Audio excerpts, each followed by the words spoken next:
Bonsoir chers camarades. Et à ce niveau, nous allons essayer avec vous de corriger cette épreuve de la philosophie session 2020-2021.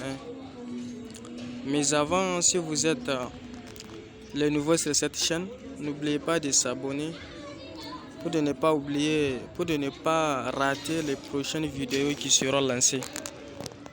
Alors ici, la première question, on a dit, peut-on considérer la philosophie comme une évasion? On a dit, justifiez votre réponse.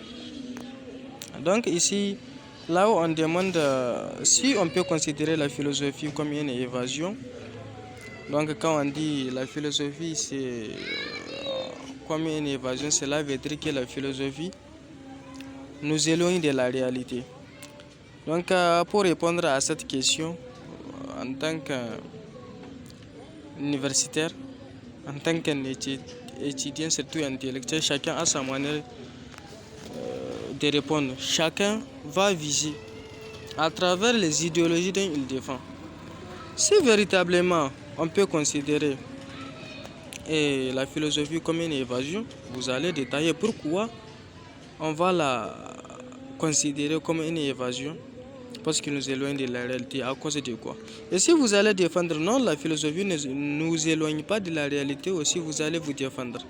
Donc c'est de ça qu'il s'agit. Ici la deuxième question, on a dit donner de façon détaillée des préjugés formulés à l'endroit de la philosophie.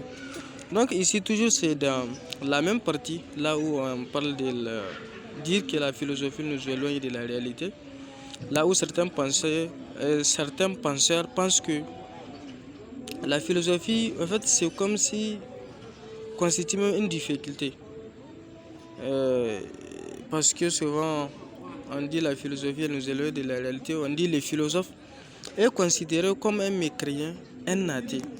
Donc la pensée politique autoritaire exprime pour sa part que la philosophie est dangereuse parce qu'elle échappe ou bien remet en cause l'ordre et stimule l'esprit d'indépendance, d'indignation et de révolte.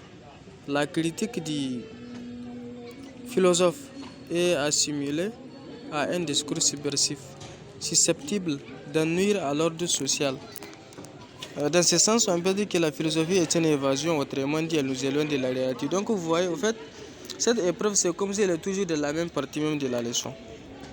Donc le philosophe est un être qui vit dans les nuages, à l'instant de Thalès, qui combat dans les nuits. Alors il souhaitait un ciel, étoile. Alors il s'agit qu'il n'y a pas un fondement réel, car la philosophie est le processus du préjugement. Pour les tenants de la science, la philosophie est inutile. Donc dans ce sens, certains pensent que la philosophie est inutile. En effet, elle est perçue comme une entreprise purement spéculative qui ne donne pas, n'est-ce pas, des résultats concrets permettant à l'homme d'améliorer des conditions de vie. Donc ici, ce sont certains penseurs qui pensent ici que la philosophie est inutile. Donc ces préjugés ne revoient pas.